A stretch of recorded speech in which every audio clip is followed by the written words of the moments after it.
I really do see this opportunity as one of the most life-changing opportunities, and I don't want people to be frightened by it or scared of it. Wait a minute, all these things, the common theme is you're in for a treat for sure. Hey there, fellow law entrepreneurs. I'm Tyra. I'm your host today, and I'm joined by my good friend, Sam Malai, who we're going to announce is going to be taking over the law entrepreneur and is going to be taking it to that next level, as Sam is so capable of doing with everything he touches. He takes it to the next level, the best version of anything that it could be. Sam, welcome. I'm terrifically happy to have you here today, and going forward, I'm really looking forward to it. It's pretty exciting. I appreciate it, Neil, and I'm super grateful. First of all, thank you so much for the opportunity.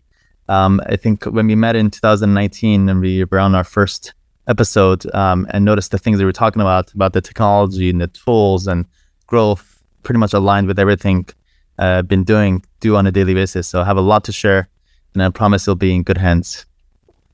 It's sort of like when, I bought my first car. I'm pretty old. It was a 1973 brand new Plymouth Barracuda. And in those days, you could actually work on your car. You could change your own spark plugs. And I kind of feel like that's the way it is now with technology and the state of the world with respect to building a law firm and building a practice. I'm at the point now where the car is getting to be too advanced for me, and I haven't really kept up with the changes as well as I might. So when I took a little break from recording the podcast in February and tried to decide where do I want to go with this podcast, the overarching idea in my mind was to maybe seek out somebody who is more on the cutting edge than I am. And really, for a lot of years, I was cutting edge. My practice was cutting edge. But now, it advances so fast and so quick, unless you spend a lot of time keeping up with it, you're going to fall a little bit behind. And I felt to some degree that's where we were with the law entrepreneur.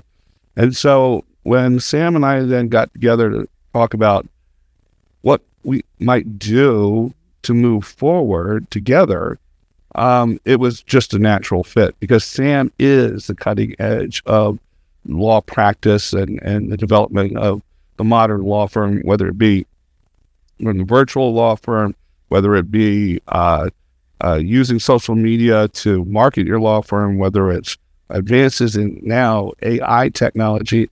Sam's right on that cutting edge. And so he's the natural fit to take this to the next step. So that's why I'm so excited about the future, Sam. Yeah, I didn't realize until like a year ago when I started doing these webinars for lawyers every 2 months or so, and I started to talking about Google LSA before Google LSA was released, then Facebook ads for lawyers 4 or 5 years ago, and funnels and virtual assistants, all this stuff, and I realized one of the last trainings that I did, like, wait a minute, all these things, the common theme is being early in the space, being an early adopter. And for me, just naturally, I don't overthink things. I just learn and I quickly apply, like my life depends on it.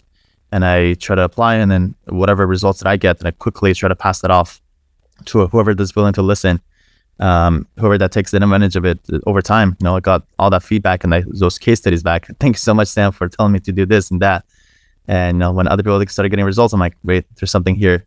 And now, good news for your listeners is that's going to be one of our central themes I think we'll get into a little bit later, is that sharing those cutting edge early adopters kind of mentality. What's changing, how to stay ahead of it, how as the market becomes more and more saturated, more and more competitive, how to really stand out and thrive during this time. And I think I really do see this opportunity as one of the most life-changing opportunities.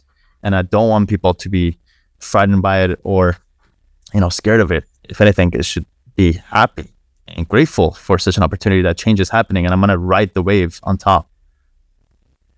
One of the things I think that's interesting is that, I couldn't pass the baton, so to speak, if I didn't have an affinity with or a connection to the person that I'm going to pass that baton to.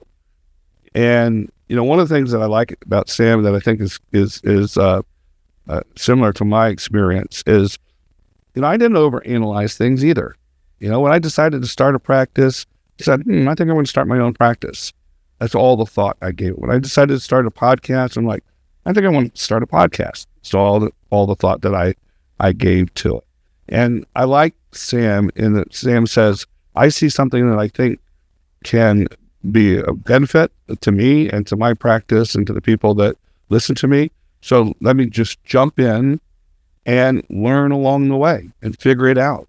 And I'm not going to be, paralyzed by self-analysis, just going to jump in and get it done. And I think that's the entrepreneurial spirit that is embodied in the law entrepreneur. And I can't think of a better person than you, Sam, to pick up that mantle.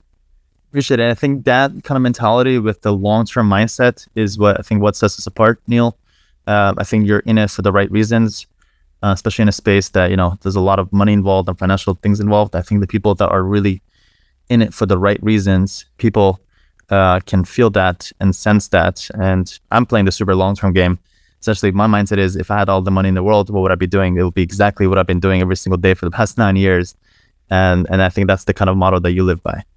Well, the other aspect of that is, I always thought of myself as a teacher. I'm not the best attorney. When I was in the martial arts, I wasn't the best martial artist. But I knew I was a great teacher. And I think one of the things that we did over the past 8 years is we helped educate our listeners on this podcast. And you can't do that if you hold the information and the knowledge internally to yourself. I can't tell you how many times that people said to me, well, why would you share all that information for free? Why won't you sell it? Why won't you monetize it? And it's just, that's not who I was. That's not the educator I wanted to be. And that's really something about you, Sam, and your organization that I really respect, because you've given away so much knowledge and so much valuable insight through your experiences that I have to feel good about where this is going, because I know that tradition is going to continue. Now, we would promise, bar none, the most value that you could possibly imagine for your audience. So if you're listening in, you're in for a treat for sure. So now, Sam, I think you were on the podcast, 3 times? Or were you a 4-timer? Correct. Back in 2019, and it really ties into, again, the early adoption, because in 2019, we were talking about virtual law firm. That was actually the name of the episode, how to start and grow a virtual law firm. And at that point, I was already 3-4 years into my virtual law firm practice. And I came and shared my successes with that, leveraging technology and automation to scale the practice. And in 2022, we had an episode on October 26, 2022, talking about acquiring new clients through sales funnels. So that was ahead of its time.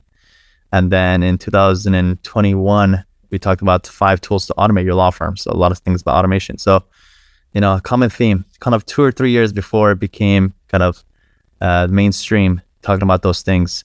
And now for the past almost 2 years, a year and a half at least, it's been a lot of AI and ChatGPT kind of focused about how to apply this AI change that's coming, how to apply it to the practice of law. And I have a lot of practical things that I do on a daily basis, and I pass that off, and I'll be sharing a lot of those with your audience.